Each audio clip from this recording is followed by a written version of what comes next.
obviously will pay more attention to the card. But with Eddie and Joey, they don't watch too much UFC. So, there's going to be some Epstein talk. There's going to be some jiu-jitsu talk, some old school boxing talk, some octopus talk. Just the way it goes, unless the fights are cracking, then they'll focus more on those. But it was expected. This, and then I did smoke a cigar backwards. Did you? Was it on there? Oh, yeah. Oh, buddy. I'm getting roasted for it. MMA Guru called me out. I retweeted his post. Shout out to MMA Guru. Here's my thing. I was clearly joking around when I said I did on purpose to distract everybody from that shitty London card. Yeah, man, I smoked the cigar backwards. Here's the it says, well, I mean, you can't really tell that. Well, it goes, MMA Guru goes, in other news, Brendan Schaub smoked the cigar backwards yesterday night. All right. Aura, he doesn't play by society's rules. So at least he was nice about it. He could have been way meaner about it. Here's my thing. One, I don't know cigars. I only smoke them with Joe Rogan on Fight Companion. I have no other opportunity to smoke them. I'm not going to smoke at home, but I do like, out of all the vices that obviously I still do nicotine, haven't drank in a long, long time now, don't do any drugs, no more, none of that stuff. I will do a cigar when I'm doing Fight Companion. Those are Joe Rogan cigars. I love a cigar. I love a nice cigar.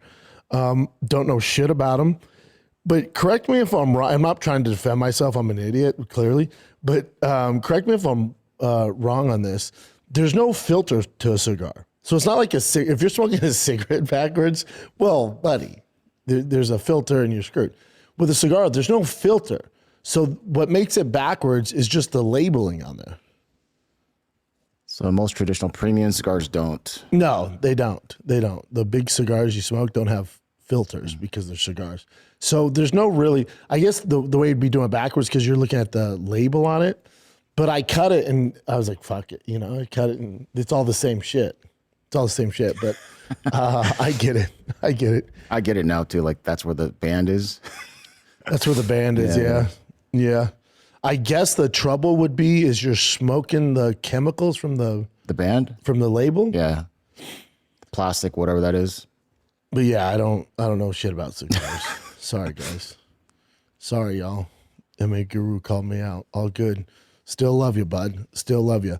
But listen, I'd rather smoke 15 cigars backwards than rewatch that UFC London card. Here's the issue with all of this is a lot of you will remember, if you're new to the sport, meaning in the last 3-4 years, you're like, I don't get it. I thought it was a solid card. Sure. You got to realize UFC London, when they would announce like a Liverpool or a London card, they were so wild, man. They were so intense. The matchups were great. You had the marquee names from that general area on the card. They were a big deal. You could always bank on the crowd. Sometimes the most entertaining part. The crowd was so lit, dude. The walkouts were insane. The arena was packed. If you notice, this arena was not packed in any facet. There was a Cage Warriors fight the night before, which some could argue is a better card that was sold out. And if you watch this video, you guys see it, you can tell from the energy of the crowd. So I obviously, Companion, I'm doing my thing. I'm talking about Epstein and Octopus and stuff like that. Paid attention to the main event with Mosarv and Murphy. But outside that, we're bullshitting. Don't take what we say too serious, especially when we're scoring fights because, it's all over the place, doing smelling salts and shit. But then I always rewatch it the next day, and then I'll watch it this morning before I come in here with no commentary. So you can't take what we say too serious about that. But you can tell that the crowd is just not into it. It's just dead for a variety of reasons. And I know a lot of you are probably listening, like, God, you've been so negative on the UFC lately. I just call it like I see it. I don't make this up. I'm not making up that the cars are watered down, that they don't have the talent to book over 40 cards a year. I'm not making this up. I'm not making up that the UFC isn't closing big name fights and they're going over to MVP. I'm not making that up. I'm not making up that Dana promises the best card ever and delivered a good card, but it's nowhere near the best. I'm not making any of that stuff up. And this is what I do. I talk about the current state of mixed martial arts, especially when it pertains to the UFC. So if everything was hunky dory and they're crushing it, I'd be on here telling you everything's hunky dory and they're crushing it. But when you call spade a spade, man, they're kind of dropping the ball right now. And this card represents that. And a lot of people that aren't in tune with where the UFC came from and how things were from the past, and when Dana was at the helm and focused and trying to crush everybody in his path, you don't realize how far off they have fallen from previous UFC London cards. That's the issue.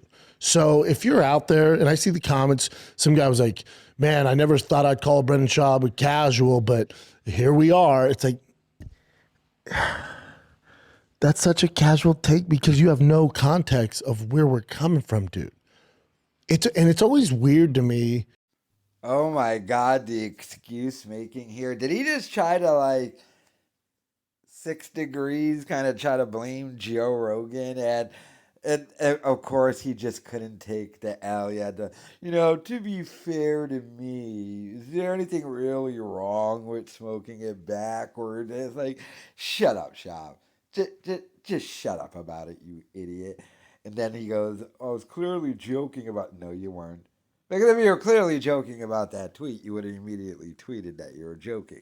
Now he tweeted that out, sort of response, and then came in here. And then, this is how you know he was kind of serious. Because he's like, yeah, I messed up. But here's the real reasons why it's kind of, like, there's always going to be a defense. Can never just take the L.